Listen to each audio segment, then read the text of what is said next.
손쉽게 부동산을 인수해서 창업하자. 그걸 제일 먼저 생각을 했었고요. 그래서 실제 알아보러도 다녔습니다. 200세대의 오피스텔이 있는데 권리금을 최하 5천을 요구하신다든지, 나홀로에 아무것도 없는 그냥 아파트인데도 최하 그냥 바닥 권리금을 2천을 요구하시고, 그래서 저는 사실 한 두세 군데 알아보다가 깨끗이 포기했습니다. 사실 개업이라는 게 참 생각하면 쉽기도 하고 어려운 것이기도 합니다. 상권 분석부터 사무실 임차, 운영 계획, 매물 확보 등 같이 생각해야 될 게 너무 많죠. 이 중에 하나라도 삐끗하게 되면 진짜 소중한 나의 창업자금, 저 같은 경우는 피 같은 퇴직금이었습니다. 그런 돈을 이제 너무 손쉽게 날릴 수 있으니까 제가 이제 합격하고 한 일은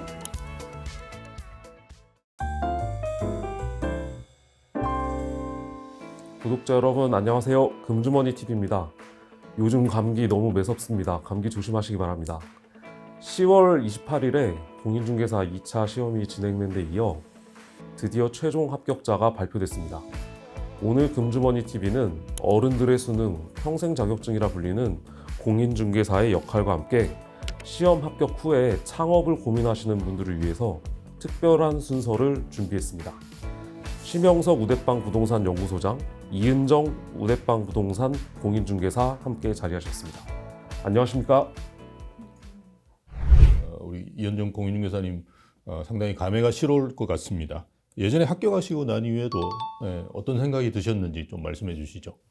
네. 합격하고 나서는 일단은 놀자라는 생각이 조금 더 많이 들었었고요. 이제 학교에서 자격증을 땄으니까 정말 이제는 이걸 직업으로 어떻게 해야 되지? 뭘 해야 되지? 그런 생각도 같이 했었던 기간이었던 것 같습니다. 예, 사실은 그 합격에 대한 기쁨은 잠시고, 그죠? 우리가 자격증을 가지는 것만으로 뭐 이제 수입이 보장되거나 뭐 기득권이 보장된다 이런 시대는 뭐 지난 것으로 다들 알고 있습니다. 그래서 자격증 취득 이후가 사실은 막막할 것 같은데요. 법인 공인중개사로서 일을 해야 될지, 아니면 뭐 소속 공인중개사로서 그죠? 일을 해야 될지, 뭐 아니면 또 개업을 해야 될지, 뭐 이런 데 대한 고민이 많으셨을 걸로 생각하는데요. 지점장님은 어떠셨나요? 예. 저도 사실 이 시험을 보기 전에는 그냥 회사를 다니는 평범한 직장인이었기 때문에 처음부터 이제 창업을 하는 데 대한 부담이 좀 컸습니다. 게다가 제가 그때 시작을 했을 때는 소위 불장이라는 부동산 시장이었기 때문에 기존의 회원업 수를 이제 인수를 받으려면 권리금을 뭐 5천만 원, 뭐 적게는 5천이었고요. 많게는 1억까지도 지급을 해야 되는 상황이었기 때문에 사실 아무것도 모르는 상태에서 1억이라는 돈을 넣기는 상당히 부담스러웠습니다. 그리고 또 공인중개사가 뭐 집을 보여주고 그런 것만이 아니라 거래의 안정성을 책임을 지는 전문 자격증이라고 생각을 했기 때문에 네, 그런 부분들을 내가 잘 할 수 있을까? 이런 거에 대한 막연한 부담감도 컸고요.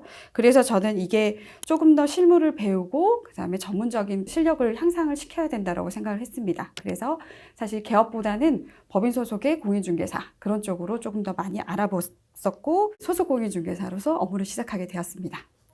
예, 개업 공인중개사의 경우에 부동산 시장에 동향 영향을 많이 받는데요.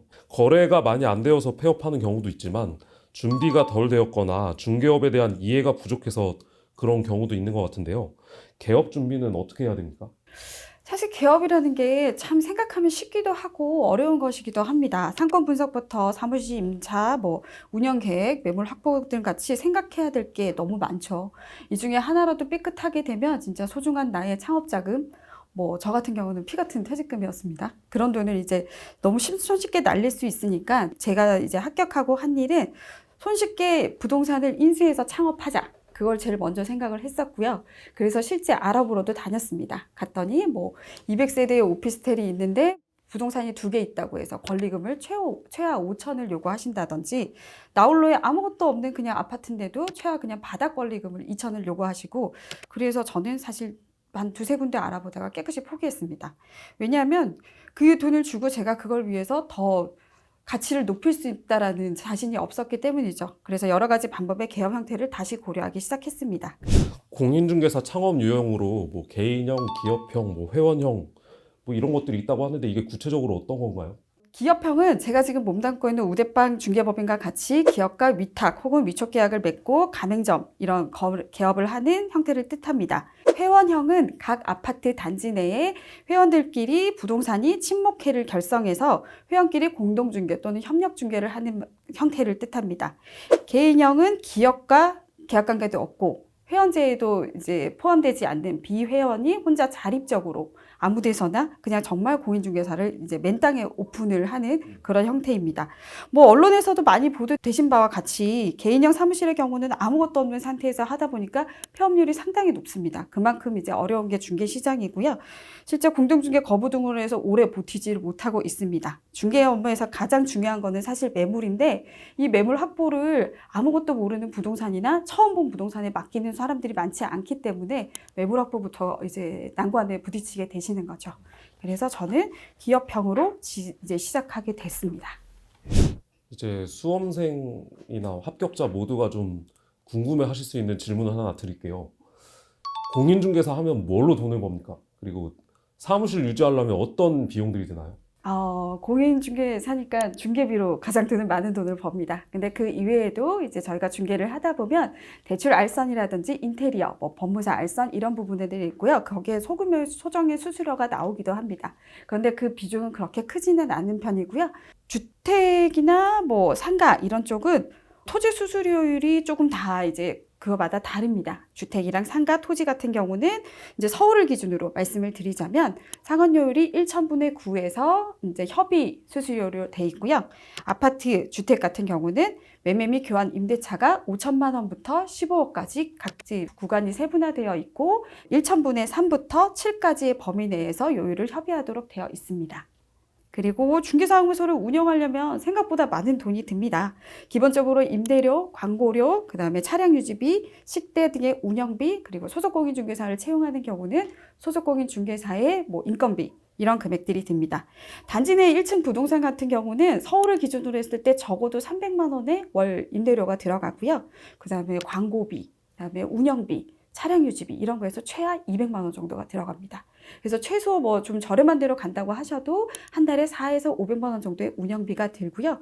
특히 소속공인중개사를 채용했을 때는 소속공인중개사와의 비례 계약에 따라서 다르지만 기본적으로 100만 원의 기본급과 본인이 계약한 거에 계약의 수수료 이런 부분들이 들어가기 때문에 비용은 더 많이 든다고 보셔야 할 것 같습니다. 진우님께서는 우대빵으로 이렇게 그 개업도 해보셨고 또 개인 브랜드로 해서 또 창업을 해보신 걸로 저희가 알고 있습니다. 이런 여러 가지 창업 유행 중에 뭐 기업형으로 하는 것하고 또 개인적으로 이렇게 하는 것, 뭐 장단점이 있을 것 같은데요. 경험담을 좀 말씀해 주시면 좋겠습니다. 먼저 두 형태의 차이점이나 이런 것부터 먼저 설명을 드려야 될 것 같은데 기업형을 말씀드리면 처음 중개사무소를 시작하는 분한테는 아주 좋은 방식이라고 생각합니다. 왜냐하면 중개는 정말 여러 가지 신경을 쓸 게 많은 종합예술이라고 생각하기 때문이죠. 중개가 단순히 집을 보여주고 그냥 계약서를 쓰는 형태가 아닙니다. 처음에 매물을 맡겨주실 때에서 임대인과의 교감, 그러면 임대인과 매도인 충분한 커뮤니케이션부터 손님에게 집을 소개하고 양측의 요구를 맞춰서 조율하고 계약을 진행하고 최종 잔금까지 진행하는 일들이 정말 많은 일들이 일어나기 때문이죠.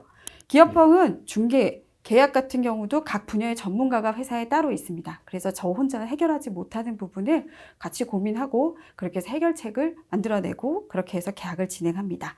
두 번째 개인형의 창업은 이제 제가 모든 걸 책임지고 진행을 하다 보니까 조금 운영의 면에서는 좀 더 시간이나 이런 부분에서 자유로운 면이 있습니다. 계약의 상황에 따라서 기업의 시스템을 따르기보다 좀 더 유연하게 제가 처리할 수 있는 방법도 있고요. 그리고 좀 더 기본적인 비용을 제외하고는 모두 제 수입이 된다라는 부분도 무시할 수 없는 장점이라고 생각합니다. 그러나 이게 개인용으로 하다 보면 매물 확보가 어렵다는 거, 기존 사무실을 인수하려고 했을 때 권리금 같은 초기 비용이 많이 든다는 거, 그리고 모든 문제가 발생했을 때 오롯이 제 책임으로 문제를 해결해야 된다는 점, 그런 부분들이 이제 부담으로 다가오기도 합니다. 어떤 방식이 더 좋은지는 사실 운영하시는 분의 역량이나 기존의 뭐 어떤 지식이나 이런 거에 따라서 다르겠지만 사실 처음 하시는 분들의 입장에서는 정말 계약이 하나가 문제가 됐을 때도 나 혼자 해결하는 능력의 방법이 좀 부족하다고 생각을 하기 때문에 기업형이 좀 더 유리하지 않을까라고 생각합니다. 네, 사실 주변의 중개사분들이 좀 가르쳐주면 좋은데 사실 잘 안 가르쳐 주거든요. 왜냐하면 다 경쟁자들입니다. 그리고 또 제가 생각할 때는 마지막에 이제 말씀하셨던 부분, 즉 본인의 역량이나 성향에 따른 데서 선택하시는 게 좋을 것 같아요. 본인이 이제 영업적인 마인드가 강하고 이제 적극성이 굉장히 뛰어나다 그러면 개인용으로 하시는 것도 저는 적극적으로 권해드릴 수 있고요. 근데 처음 하시는 분한테는 사실은 그게 되게 힘들 수가 있거든요. 그래서 아마 기업형을 이제 말씀하신 것 같습니다.